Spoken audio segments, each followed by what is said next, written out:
I'm Dan and this is Kyoto. I'm going to let you in on a secret. Kyoto is my favourite place in Japan.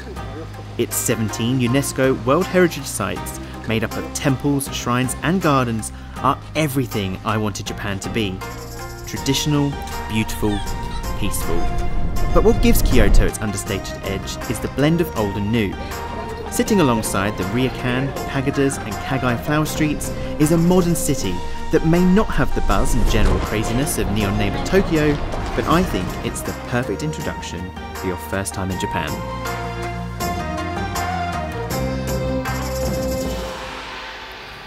As you can see, Kyoto is a pretty awesome place, and for me it's probably one of the most unique destinations I've ever been to.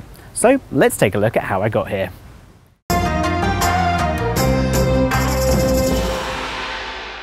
Flights from the UK will arrive at Osaka Kansai International Airport 60 miles south of Kyoto. From here you can take one of Japan's super efficient trains into the city or hop on the airport limousine bus. The JR Haruka Express takes 75 minutes to Kyoto Station, stopping at Shinasaka along the way. My one-way ticket cost 1,880 yen. The limousine bus departs from the first floor of both terminals and takes 90 minutes to reach Kyoto Station, after which it makes several further stops across town. If one of these stops is near your hotel, the bus may end up being quicker than the train, so check their online timetable before making your journey. If you hold a British passport, you will not need a visa to enter Japan and can stay for up to 90 days as a tourist. You'll need to fill out a landing card when you arrive and may need proof that your departure flight is booked.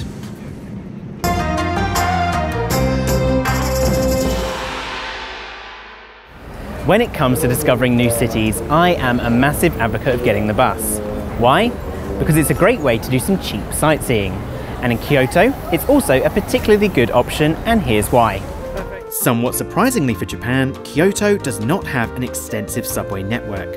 Yes, there is a metro, but we found when visiting Kyoto's tourist sites, it generally worked out quicker to get the bus. And like I said, you really get to see the city. When boarding, get on at the back and off at the front.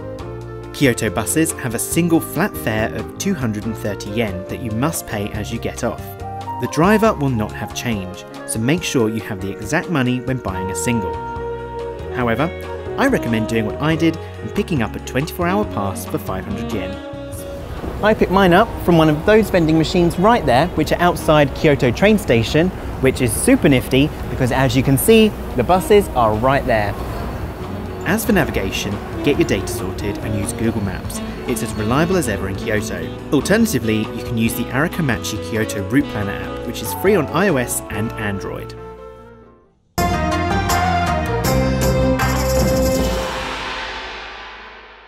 Up next, my top tips for Kyoto's surprisingly busy tourist hotspots.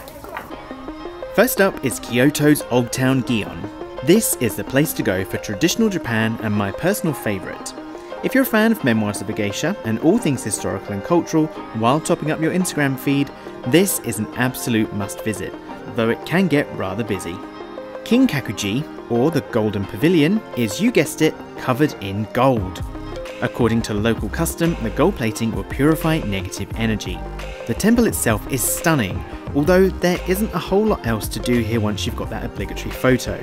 My top tip for visiting this popular tourist attraction, go early to avoid the crowds and then move on to my personal favourite, Ginkaku-ji, or the Silver Temple. Now this is what I had in mind when I thought of traditional Japanese temples. A gentle, quiet and relaxing garden with some beautiful buildings.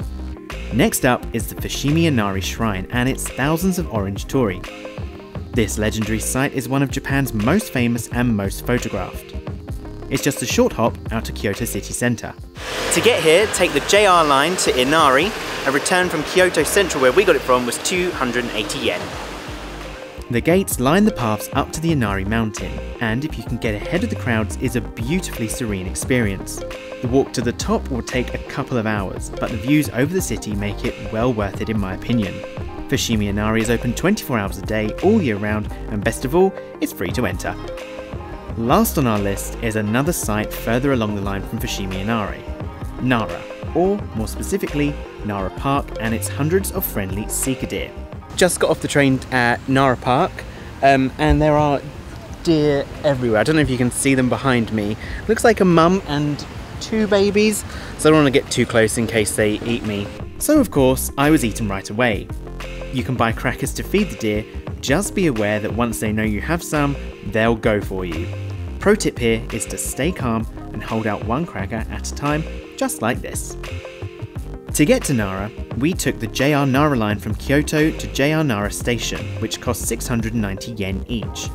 Make sure you get the 45-minute direct service instead of the local service, which will take 70 minutes.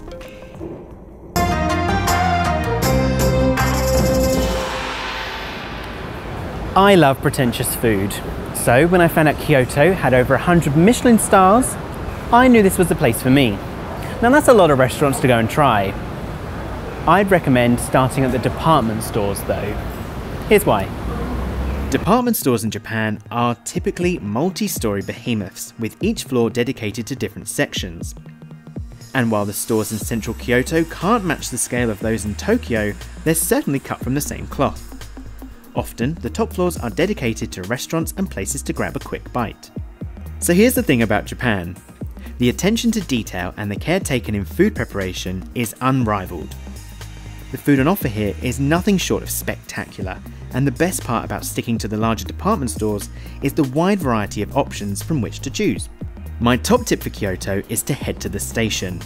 The Isetan store in the station building has both the top and bottom floors dedicated to food.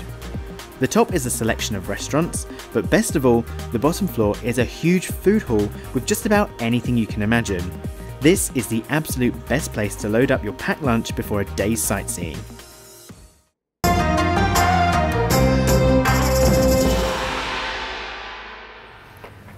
The currency here is the Japanese yen, where £1 buys between 140 and 150. Now, despite the country's technological advances, Japan is still a heavily cash-reliant society, preferring coins and notes over debit and credit cards, which can be a bit of a pain unless you're prepared. My advice, work out your budget, work out what you're going to bring, and bring the whole lot in cash. ATMs are available in major banks, post offices and 7-Eleven stores, though these can be closed from 9 PM and not always available at the weekend. If this is the case, some convenience stores and shopping centres are 24/7. Credit cards are accepted in most hotels and department stores, but only some restaurants and ryokan. Another thing about money in Japan, tipping. Here it's just not done, and I can't tell you how refreshing that is. It's because you're seen as being charitable rather than generous, and in Japanese culture it's about delivering a fantastic service. It's expected, so if you're leaving a tip, you're actually being quite insulting, so just don't do it. Here's what we spent. Return flights from London with 1 stopover like ours can be had for around £650. Our 3-bedroom rental house was £165 per night. Worldwide travel insurance with holiday extras was £16. This pork katsu was 1,512 yen. Entry to Kinkaku-ji was 400 yen each. This green tea ice cream was 350 yen at the Kinkaku-ji Golden Temple. And entry to Ginkaku-ji was 500 yen per person. For up-to-date exchange rates, visit xe.com. And as our time in Kyoto comes to a close, don't forget to subscribe for more tips and even more exciting travel guides. That's it for Kyoto. I have had an absolute blast, and I cannot recommend you get yourselves here quick enough. If you have any tips of your own or any questions, just leave us a comment. Anyway, that's it from me. I'm signing off. Sayonara.